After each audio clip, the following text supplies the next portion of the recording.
and all the things that, again, she's done not only for the women's game, but for the game of basketball in general. And the world, not just the sporting world, but the world will truly miss head coach Pat Summitt. Wow. Powerful stuff right there. Just wish I could have met the woman just so I can, ask her little things about basketball, little things about life, and we love Coach K. Yao, being NC State fans, and Coach Yao was a fighter, and Pat Summitt was right along there with her. Yeah, man, I'm glad you brought up head coach K. Yao because, I see a lot of similarities between Pat Summitt and K. Yao. I mean, they didn't pass of the same illness, but, pioneers in the game of women's basketball, both Hall of Fame coaches, man. And Al is just, I'm smiling, as I'm thinking about, the game, because I have a daughter now. So this is very important to me because I have a choice right now. Is she going to be an athlete, or is she going to be a scholar, or is she going to be both? So I would love for Loxley to play for Pat Summitt. And this interview, man, is Al. He had a great experience. He's dealt with a lot of Hall of Fame people in his coaching and professional career. Yeah, but don't shortchange young Loxley. She could be a dancer like Auntie Rara. She could be a dancer. Shout out to my sister Rashida, man.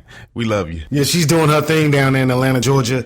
She is currently the lead choreographer for Music Soul Child, man. UED Studios, if I'm not mistaken, down there in Atlanta, man. Shout out to little sis Rara, man. But we're going to keep it on the theme of women's basketball. When we come back, before we wrap up the show, we're going to end things with the All Things Sport Top 5. And this week, it's the greatest women's basketball players of all time. In our humble opinion, of course. This is the All Things Sport Podcast. The All Things Sport Podcast, your source for a plethora of sports content. For real? How much those scores? Because my man just wanted me out. Every Friday at 10 a.m. on Spreaker Radio. Pierre Banks here, thanking you all for listening to the All Things Sport Podcast. Please subscribe for much more of the show. Also, join myself and Rudy Mondragon for In My Humble, The Split Decision, where we discuss all things boxing and what is just our humble opinion on the In My Humble YouTube channel. What you ain't heard? Somebody done told you wrong, huh? It's the All Things Sport Podcast with Daimeon Banks and Pierre Banks. Latifah, party's right here. On Spreaker Radio.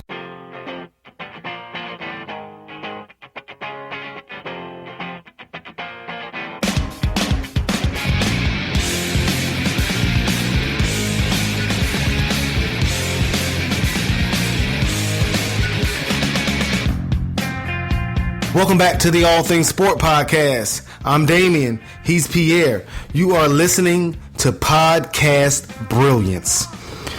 I'm broadcasting from the beautiful Banks Boy Studios in Durham, North Carolina. Pierre, where are you, my friend? Columbia, South Carolina, home of the Fireflies. Yeah, Durham is hot right now. It's the summertime. That's how it's supposed to be. And the Durham Bulls, they're hot right now as well. Now, they're not having the best season in the world, but they're currently in second place, in the International South Division. So the Bulls aren't doing too shabby, man. And now, to just top the show off, to put the cherry on the top, man, to put the Cool Whip, not the Cool Whip, the Ready Whip, because Cool Whip is generic. Ready Whip is top notch. Really? And we have a top notch. Yeah, Ready Whip is top notch. And we have a top notch podcast. I thought Cool Whip was name brand too. No, it's name brand. Let's see. Cool Whip is like Jiffy. Yeah. Now, Jiffy is fine. Like it gets no better than Peter Pan.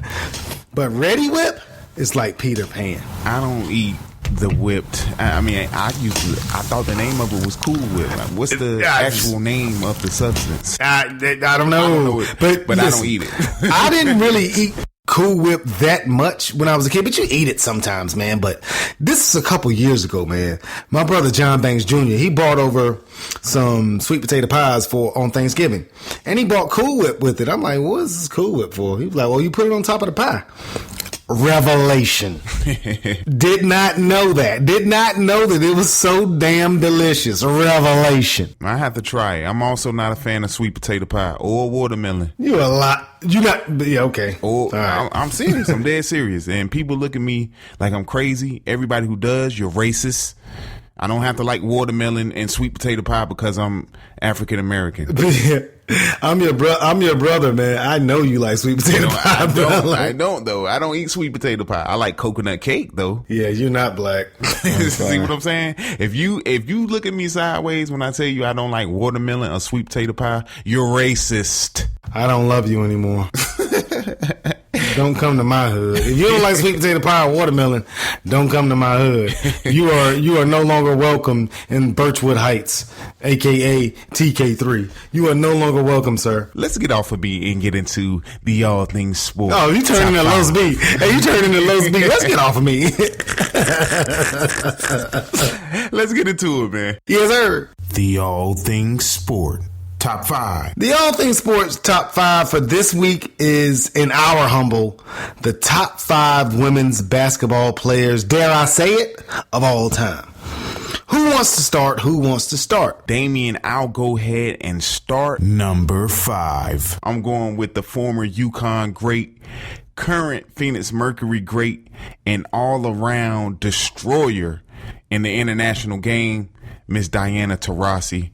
I have always loved her game since I seen her freshman year at the University of Connecticut. Scoring machine. I mean, you could try to put somebody in front of her, but you know, she's pretty much unstoppable on the offensive end. She had 3 NCAA championships. She was the player of the year. She won the Nancy Lieberman Award a couple of times. She was the NCAA tournament most outstanding player twice, and of course 2-time Big East player of the year. Now moving on to the professional ranks.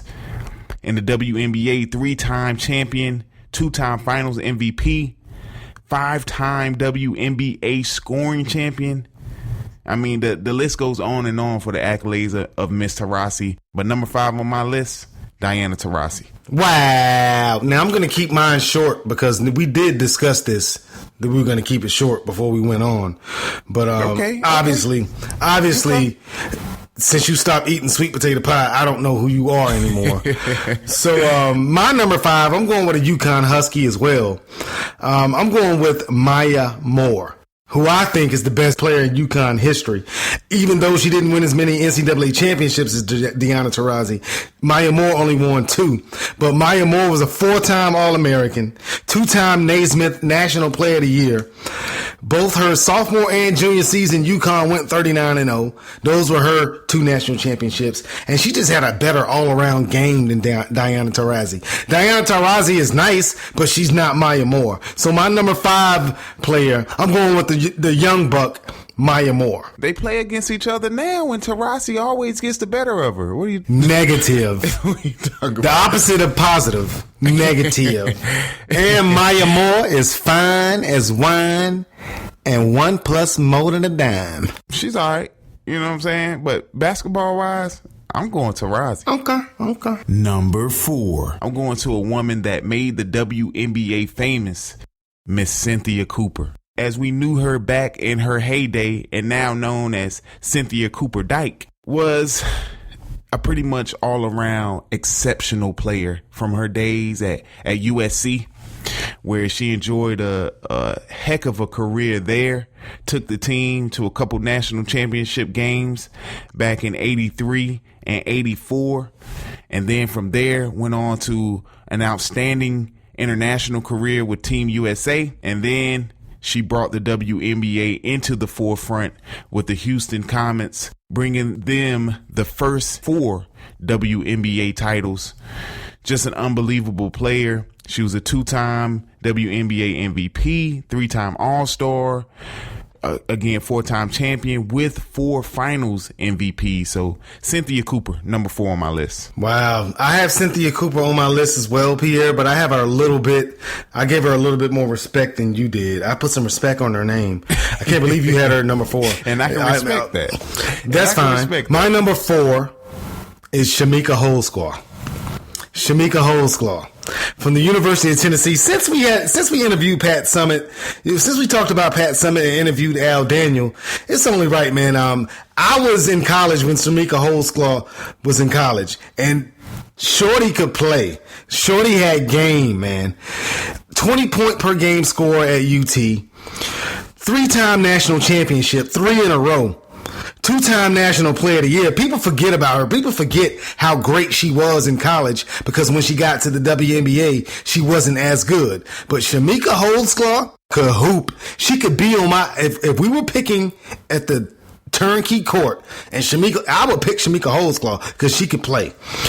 It started at Christ the King in New York. She was a 4-time New York City champion. Took that to the University of Tennessee where she won 3 national championships. Shorty had game, man. Shamika Holdsclaw, number 4 in my top women's basketball players of all time. Number 3. Got to give Pat Summitt some love for bringing this young lady to Knoxville, Tennessee. Miss Tamika Catchings. Okay. If you want to talk about a basketball player, you're talking about Tamika Catchings. When she got to Tennessee, as a youngster, she was on that team with Shamika Holdsclaw that went 39-0, won the national title for Pat Summitt back in the day. But just an all-around great player. She's been a WNBA most valuable player. She's been a finals MVP, WNBA champion. Again, great career at the University of Tennessee. One of the most unstoppable college players that we've seen aside from Shamika Holdsclaw. She's also famous for recording the first ever quintuple double. That's 25 points, 18 rebounds, 11 assists, 10 steals, and 10 blocks. Pretty good. It's pretty good, man. Pretty good. Your number 3 is pretty good. But again, I think my number 3 is just a little bit better. Number 3 on my list is Cheryl Swoops. Yeah, remember Cheryl Swoops? Yeah, from Martin, though. Yes, sir. Did she call Cole short, thick, and handsome? Yeah. Cheryl Swoops, man. One of the best players in the women's game, bar none. Won a national championship in 1993 at Texas Tech University. 25-point per game career average in college, man. She was called the female Michael Jordan. Cheryl Swoops could definitely play the game of basketball. She was the first female that I recall really having an endorsement, a shoe endorsement deal. And, she was a teammate of Cynthia Cooper with the Houston Comets in the WNBA, 4-time champion in the WNBA, 3-time MVP. And number 3 on my list of top women's players of all times is Cheryl Swoops. Number 2. I'm going to talk about a young lady that you've already had on your list, but to me, she was just a little bit higher. Shamika Holdsclaw. Do you not remember when Shamika Holdsclaw was in college and getting ready to go to the NBA? They had her picture on Slam. They had her in a New York Knicks jersey, as to say, this woman can play in the NBA. She can play with the guys. I remember it was a thing going around that if she could compete with Michael Jordan, she was so good. Now, we all know that that's absurd. Come on, don't say it's absurd, man. We all know that that's absurd. But the woman was that damn good. Now, if she couldn't compete with MJ, but she probably could hold her own with Kobe. I mean, she definitely couldn't compete with MJ. Wow. If you make another statement like that, that'll be the last time this podcast is done as a duo. Wow. I'm taking off the headphones and I'm walking away. I mean, I'm damn near ready to give it all up anyway that you don't eat watermelon and sweet potato pie, but I digress.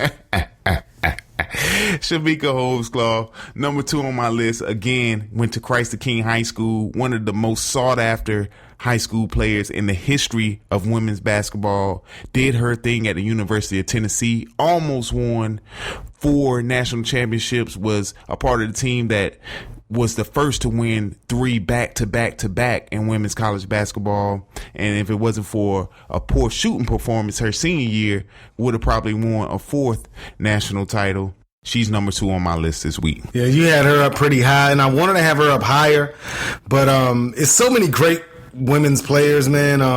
That Shamika Holdsclaw, she was number 4 for me. So we're going to my number 2 of all time. You had her at number 4. I have her at number 2, Cynthia Cooper.